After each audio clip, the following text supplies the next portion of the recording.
Hello and welcome to Not Without My Sister, with me, Beatrice McCabe, and my sister, Rosemary McCabe. Correct. Oh, sorry. Hi. No. Correct. Thanks, Rosemary. Thanks a lot. It is us. You are correct. I am your sister, Rosemary McCabe. And listen, while I have you, if you're not already on our Patreon, we have now 76 exclusive bonus episodes on Patreon that you have not heard anywhere else. Patreon.com/notwithoutmysister for, I think it's $5 a month. You can sign up, get an extra episode each and every week, and you'll also get your main feed episodes without ads, if that's your Sorry, thing. I should say, if you are listening to us the first week of December, we have 76 episodes on our Patreon. If you're listening to us at any point after that, we have even more. We have 76 plus episodes. We could have hundreds of episodes. We could be dead. This could be years in the future. That is incredibly morbid. Thanks a lot. So on that note, on that true note of morbidity, is that a word? On that note of morbidity, lividity, it probably is. On that note of morbidity. I think morbidity actually means like being dead or something. I don't think it means morbidness. Go on anyway. Don't look it up. It's better not to know.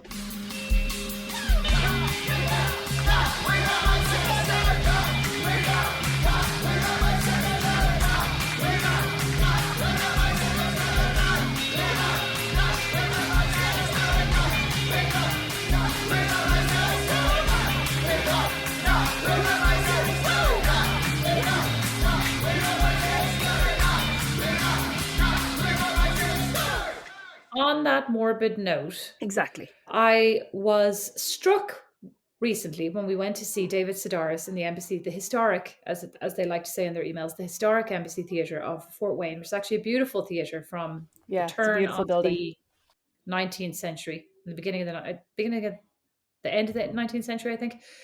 I actually should know all about it because I went and accompanied Nat. I chaperoned his school tour on like a 4-hour tour of aforementioned theatre, and we 4-hour tour for kids. It was absolutely amazing. They all loved it. Yeah. Did they? Yeah, they really did. It was amazing. And we went behind the wings. We went under the theatre. We went everywhere. Anyway, it was very interesting. And they had lunch in like the adjacent cafe. It actually was once a hotel. And so there's a beautiful hotel attached to it, which is no longer in use, I believe. You're right. Morbidity, the condition of suffering from a disease or medical condition. Yeah, okay. So totally wrong. Respiratory morbidity. Okay, back to David Sedaris. Anyway, so I was totally using that word incorrectly. So apologies for that stupidity. Right. So back to David Sedaris. So we went to see him and we had a great seat. We had great seats. We went to their Irish cousins. So they had, and I was delighted. I was like, oh, here's something you can only get in America. And they're like, oh, we've seen him about 9 times already in Dublin. And you'd already seen him about 18 times. So I was absolutely... Twice. Never one to exaggerate, Beatrice McCabe. I was incredibly peeved that my surprise gift, only I was surprised by it, as it turned out. So anyway, there we went. And as he was reading a Christmas story that he wrote, that he was commissioned to write by the BBC. And it was written in the form of a letter to Santa from this young child. And, it was humorous at moments, but it was also quite poignant and sad. And at one point, the child is talking about the village or the town he used to live in. And he says, I used to live, I'm actually from this town over here, Santa. It's X number of miles away. And you should see it, Santa. It's lovely. Our house was this house on Winter Street. And there's a swimming pool there, Santa, for all the kids to swim in. And he actually started choking up as he was reading it. And you could hear the kind of hitch in his voice. And he paused and composed himself. And I kind of noticed it, but thought nothing of it. Like it registered, like subconsciously with me that he was getting very emotional. But then he went on, he kept reading and it was funny and, there was humor and it's kind of dark humor. But anyway, And at the end he said, I really, he said, that always gets me. That one line always gets me. And I was like, my goodness, is this just, what must it be like to be a writer? So moved by your own writing. Like, is that the sign of great writing? Is that the sign of a great narcissist? Is that just like, do you just take, really enter that persona when you're reading it and feel all the feels? Like, did he cry while he was writing it? These are all the questions that were going through my mind. I was like, Rosemary, this episode is going to be about me asking you what you feel when you're writing. So do you, when you are writing something sad, find yourself in tiny little prickles of tears? Before I answer that question, I would just like to say, if you, Beatrice McCabe, were writing something sad, 100% you would be weeping onto your keyboard.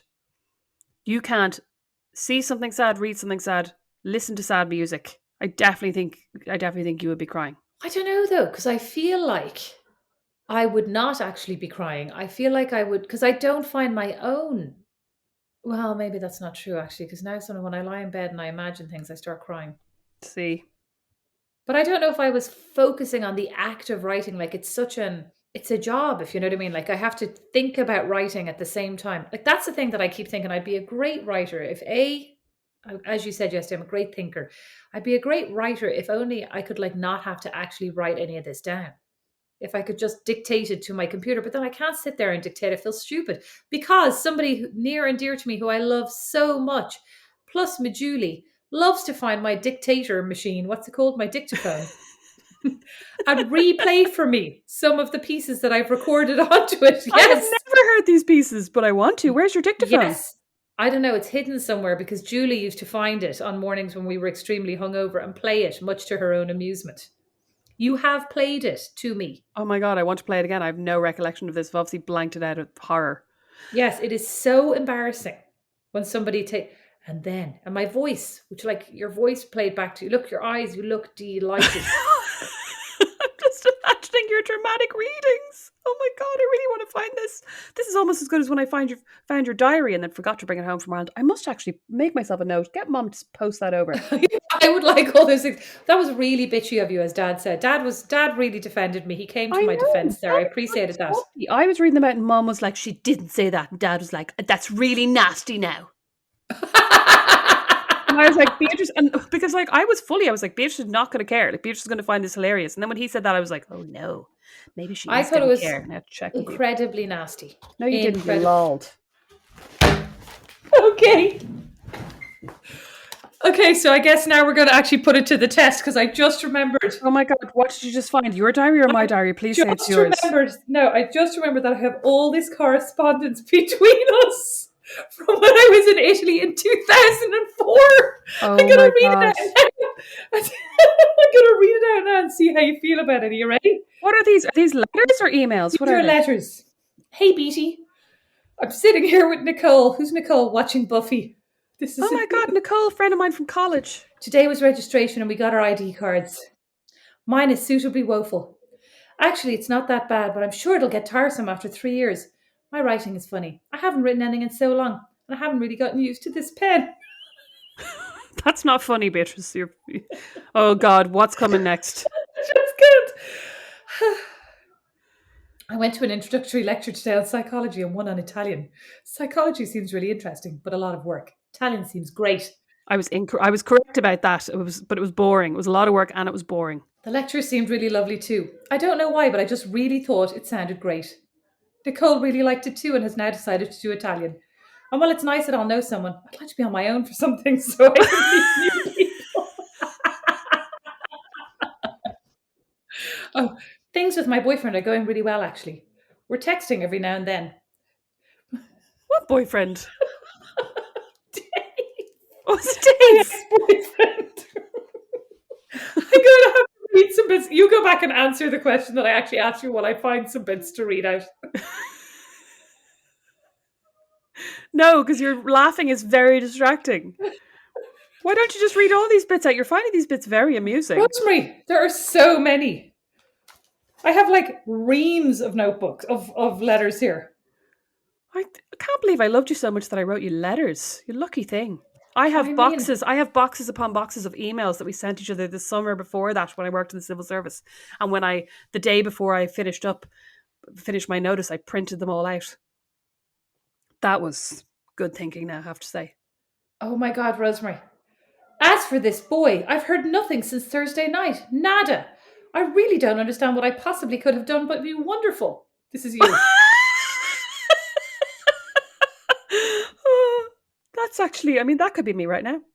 And I mean, he was texting me every day and he even rang me and now nothing. Who? Nothing. Who? What's his name? Evan. No This is recollection. 31st of August. Nothing. I mean, he could have an excuse, but I have a bad feeling. Then again, maybe he's schizophrenic. Oh my God. Very un-PC. I mean, Who is... No recollection of that either. Is this in college? First off, we went out last night and she kissed who, quite frankly, well, I'm going to get her t-shirt saying, I do mingers. I don't know if this is publishable. Was she French? Oh my God, what is this? Go on, just blank out some names, would you? And like take out me being awful. July 14th, 2003. Dear Beatrice, I'm writing you a really quick letter. I swear to God, if you tell Mom any of this, I will never speak to you again. Obviously, I'm going to have to tell her and Dad eventually, but I'd rather do it myself. And to be honest, I'm quite terrified. You can probably guess what it is. Can you? Am I pregnant? I don't think I was ever pregnant. I'm back with...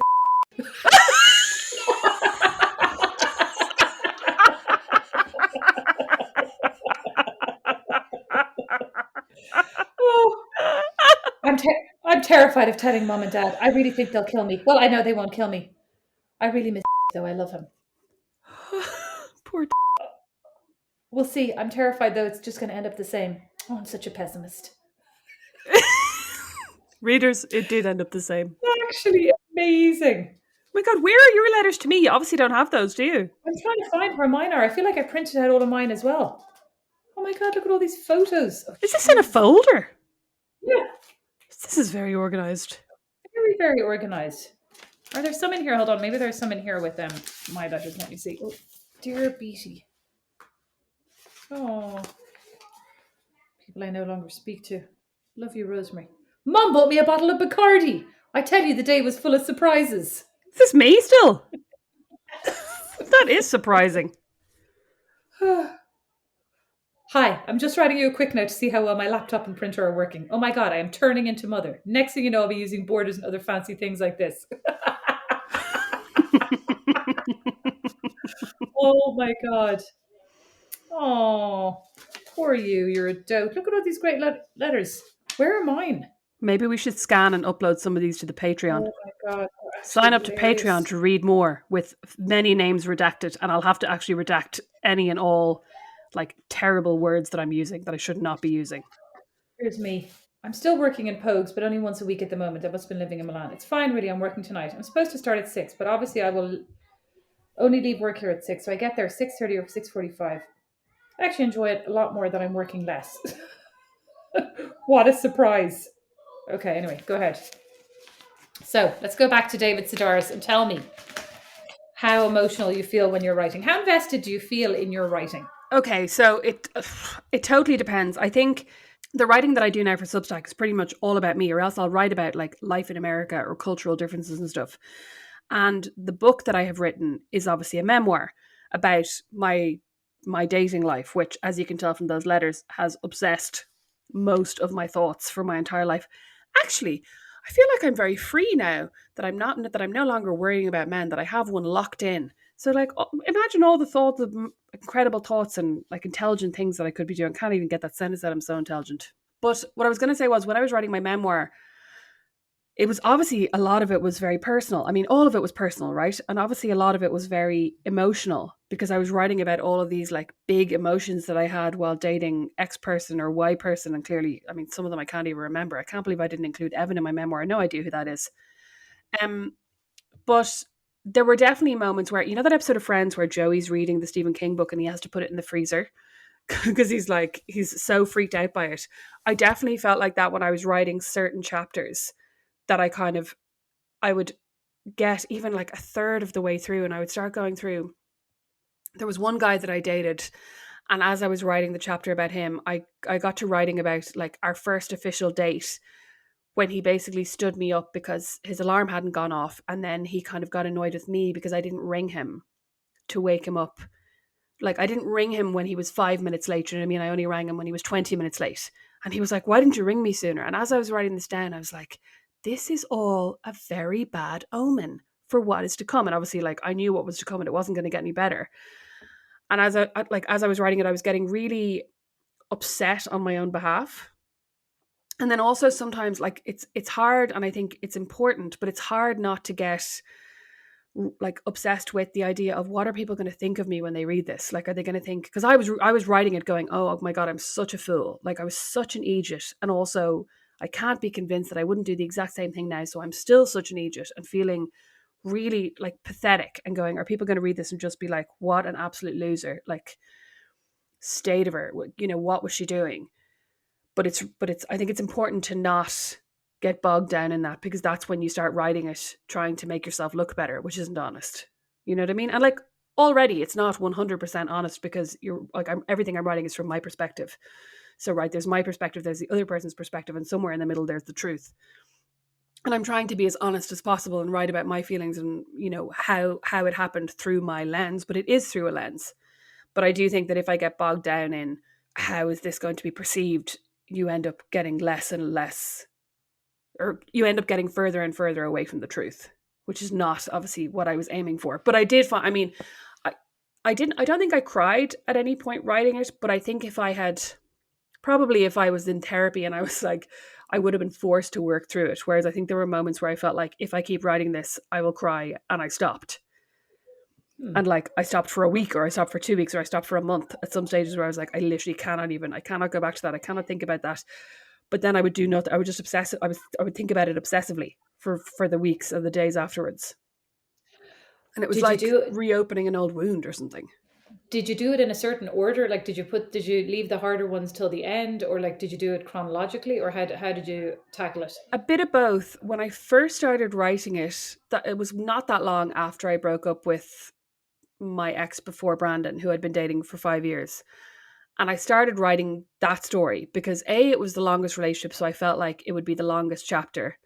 And B, it was kind of the freshest, so I felt like it would be the easiest one to get over and done with. But actually, I ended up writing about half of it and then coming back to it much later, because I felt like I was too close to it to be truly honest with myself about how some of the events had unfolded and how they had affected me, and or not, or like my behavior in that relationship. So that was the one I started with. And then there were ones that I left till the end. Like, I left the chapter about Liam till the end because I kind of couldn't figure out how to write it or something. Like, it felt like our friendship now obviously started out as, like, we started out dating, and now we're such good friends that in a way I found it difficult to explain that even to myself, like how we had so much love and affection for each other and we got on so well, but how we ended up breaking up. Because in a way, as I was writing the breakups, they all were these kind of tragedies, and it was like the end of something. Whereas with Liam, our breakup kind of ended up being the beginning of something. And I found that hard to write because it didn't really fit the mold of my idea of what a breakup led to or why a breakup happened, if you know what I mean. So you mentioned a bit about kind of being annoyed with yourself, or like, chastising yourself for being stupid, or putting up with things that kind of you shouldn't put up with, or that you would tell other people they shouldn't be putting up with, etc. Do you think you have more empathy did you think you had any empathy for yourself as you wrote it, or more empathy as you went through it, or were you still by the end of it kind of going, I should have known better about some of these things? Or like, how did you approach it? How did you feel? It's a weird one. I don't think in writing it, I definitely tried to have more empathy for myself than I would have had if I'd written it 5 or 10 years ago. Like, I think it's something that my therapist used to say to me a lot. Like, I used to talk about or think about things that had happened to me and try to find like the funny story, like try to be like mine them for funny content. And in writing this, I think when I first started writing it, I was like, this is funny. But then I would kind of go over the chapter and be like, actually, in trying to make it funny, I haven't been quite honest about how it affected me or about my own behavior or my own reactions to things. So in trying to kind of reduce the comedy a bit, I think I ended up by default being more empathetic to myself. But at the same time, I did find it really hard because even doing this podcast, like, I know we joke about it, about like, when I'm like, what's the most important thing? Like, and you're like, having a boyfriend. But that's always been true. And like, I don't think I've ever truly stopped feeling like that. And in a way that makes me feel really pathetic, but I've just had to kind of make my peace with it and be like, you know what? Having a relationship has always been important to me. And, Excuse me, could you have some empathy for me and not give me that horrible voice every time you quote me? Having a boyfriend. For God's sake. That's how you Like, sound to what? my delicate ears. I'm sure it is. Well, I mean, like, when you say that, like, and I'm definitely somebody who's always like, Rosemary, you can be on your own, but not in a way that's, I actually don't think there's anything wrong with wanting to be in a relationship. And I actually don't, I think it's more that if you're not happy in these relationships and if you're looking for them at the expense of spending time with your friends, I don't really think you did that, because I think some people just they're very sociable. They like to be with other people. They like to be kept company. They're not, and it's not, I don't think you have any problems being by yourself. I genuinely don't. I think that you just always wanted to be comfortable with somebody else. Like, it's not even about like looking for, like, because I do know some people who are in relationships that are so volatile and dramatic, and they thrive on that, and for whatever reason. And they can't, it's not even that they can't not be in a relationship. They can't not be in a relationship that is high drama. Yeah, So people yeah. follow patterns, right? I think that's true. But I mean, I would look at people very close to me, like potentially my own mother, and say that she loves to be around people, to be with people, to be in relationships, like to be, I mean, she would be literally sitting on dad's knee every minute of every day if she could be. But like, she's the one who will say, Oh, yeah. so and so will go like to their family for Christmas, and somebody and their partner will go to their own family, and like they're happy as Larry, and mom, like, flummoxed, Yeah, yeah. totally just can't grasp it. So like, it's not unique to you, but I also think it's not necessarily just about, I'm not necessarily looking for the ring on my finger, but it's just this idea of, I want to be surrounded by people who make me feel good. Like, that's not really a bad thing. No, but I think for me as well, a lot of it has been about I want to feel wanted, or I want to feel like somebody fancies me, Mm, basically. And that's the part that I'm like, oh, why do you care? Especially because I'm like, why do I care what men think? mm. You know what I mean? I'm like, that annoys me. That it's always about like, ooh, I wonder if that man fancies me. When in fact I should be like, that man's opinion is irrelevant. See, I just did that voice for myself. Yeah, or you should be like Nash, like, do I fancy that man? That is always a secondary thought in my mind. Oh, same. You know, Yeah, yeah. When I'd like when I'd like go it's on dates from online dating, I would never think, I hope I fancy this person. Actually, because I fancy everyone. So I'd be like, inevitably, I will fancy this person. Like, I would just be so worried about whether they would fancy me. it's interesting, because when I read the Guardian dating column, I think I'm always fascinated by, like, there was just no spark, so I'm giving him a 6. I would have literally been like, hopefully he'll date me again. I Hopefully know. he'll give me an 8. I mean, I'm sure they all still want to be given an 8 regardless. Yeah, but like loads of them are like, oh, I'd see him again as friends. I would like, but like also, I would always give someone, like, as long as he wasn't a total weirdo, I'd be like, we'll see on a second date. Like, I'd always be like, even if there's no spark, there might be a spark. But do you think now that I said, well, I mean, actually, no, I was going to say, do you think now that I said that, they're just protecting themselves because they're about to be in a national newspaper and read all the way as far away as Fort Wayne? But probably not, because like, you have friends with great abilities, as do I, I'm sure, but I've just never witnessed them. Like, you have friends with great abilities to be like, I'm not interested in a second date with that person. Oh yeah, Who had a I know. weird flick of hair or I know, something, and I'm totally always, I'm benign. always the like little granny going, would you not give him a second chance? Like, he might grow on you. Like, imagine if maybe he's funny. Although, like, I do think if somebody's funny, they're funny on a first date as well. Oh, you mean they might get funny? Oh yeah, I don't Yeah, think you that's might going to happen. discover they're funny down the line, Oh, but funny, no. strange, maybe, but not funny. Haha, if they weren't the first time. I know. Whereas I literally would go on a date with like the most boring. Remember, I went on a date with this guy, very pleasant, very boring, and like I don't know that he asked me a single thing about myself, or that I even learned a single interesting thing about him. And literally, when I got home, I was like, hope he asked me on a second date. Why? Well, I went on a date with this guy who was absolute, like, less interesting than a brick wall, truly. Like, about that fascinating, about that engaging, about that soft and romantic. And he worked in the government. He did something with, like, he was an Good attaché pensionable to, job. actually, he connected with me years later on LinkedIn. I was like, what is going on here? And I was like, but I was going like, yes, grown up, nothing wrong with him. Like, so happily go on a second date and see. I mean, we had a grand conversation, but he writes back, you don't seem intellectual enough for me. Oh my god! I went on a date with a guy who I'm pretty sure thought that about me, although he didn't say it in so many words. I mean, in fairness to this poor dude, I was probably speaking absolute pigeon French at the time, but he should have spoken to me in English. and then seeing who was the more intellectual That's of the actually two. a good point. In fairness to my intellectual dude, I do think I spoke about a lot of rubbish to him. Afterwards, I was like, I was really focused on like, are you watching this on telly? Didn't you go out with a highly intellectual nuclear physicist or something that like he actually did fancy you? Didn't you go out with somebody? Oh Not yeah, he yeah, actually, not he actually did yeah. fancy you, That but was like, rude. Um, sorry. no, I went out with a guy who was doing a PhD in some kind of like nuclear thing who did really fancy me. Yeah, yeah. He was living the very poor PhD life and living in a bedsit. It was awful. Just like the accommodation options are awful, and it's awful that PhD students get paid so little. Is kind of what I mean. His This bedsit was coming grand. from somebody who was happy to do a sleepover in a tiny bunk of a massive It was warehouse not filled a with bunk. bunks It was not a and bunk. and It a was like a bed blanket on a pallet. divider and a blanket It was a divider gauzy between curtain rooms. divider. Yeah. Yeah. Listen, Beatrice, I'm an equal opportunities one night stander. Well, it wasn't a one night stand. We ended up going out for ages. Well, I for know, the I weeks know. that I was in Milan. He was a So I'm more dote. like, but this bedsit was a step up. Was my point.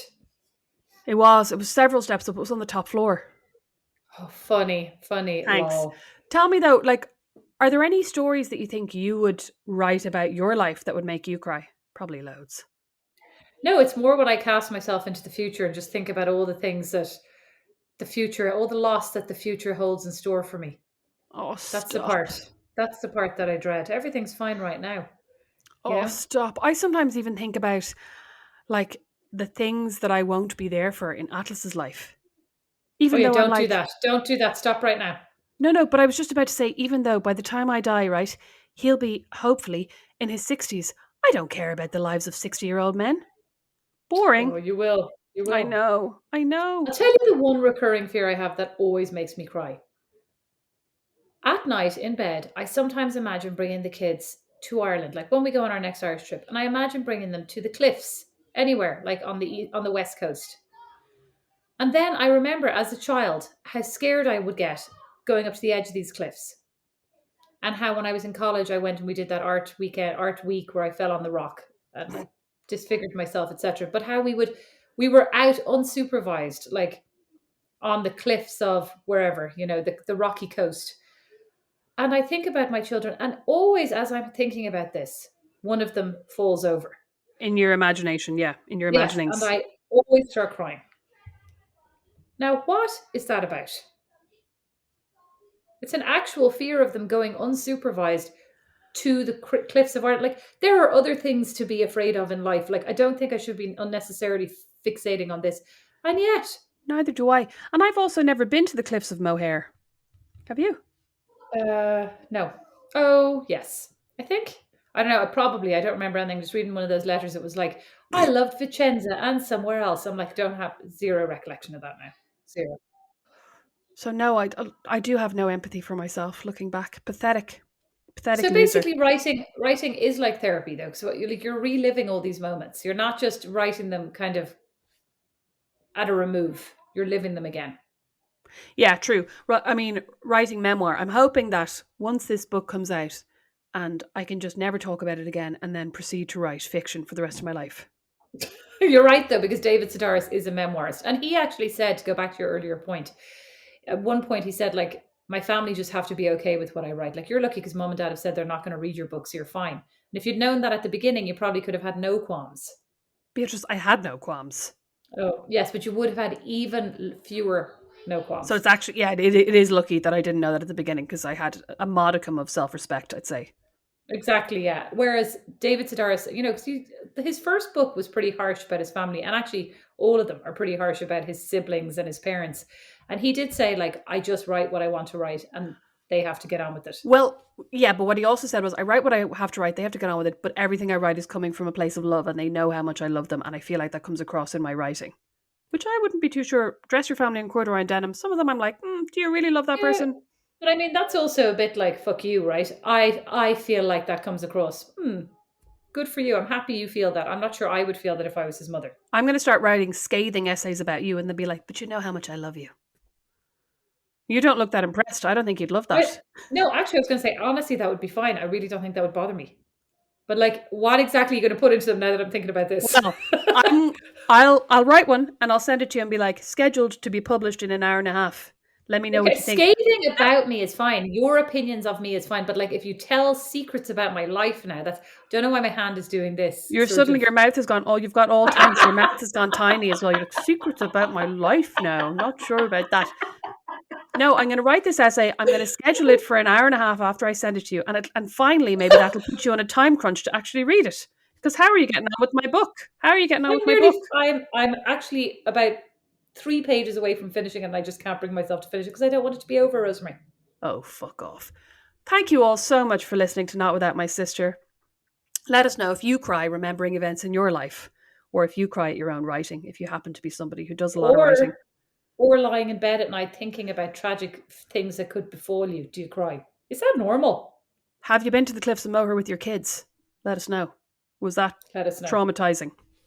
Yeah, I'd say it probably was. I'd say if I went to the Cliffs of Moher with my kids, it'd be traumatizing because they'd spend the whole time going, I'm so tired. I can't walk anymore. My feet are killing me. I didn't say it was the Cliffs of Moher. I just said cliffs, like the cliffs. Oh, well, the cliffs. Yeah, the cliffs in Ireland, I just think of the Cliffs of Moher. The coast. They're the only cliffs. Thanks so much for listening. Sign up to our Patreon, patreon.com/notwithoutmysister. Email us, notwithoutmysis@gmail.com, and we'll be back next week. Thanks. Bye. Not Without My Sister is produced by Liam Garrity, sound and original music by Don Kirkland, and our original illustration is by Lindsay Nielsen. Oh God! Back in, quick! Her.ie says Petrified captures listeners' attention from the get-go. It won't open. Reeling them in for a deeply unsettling ride before delivering on some serious scares. When you call the dead back, they are angry, and they are lost, and they are hungry. Petrified, the award-winning horror drama returns with a cast including Cecil Baldwin and Larry Fessenden. Is that Robert? I smelled death. The stench of rot.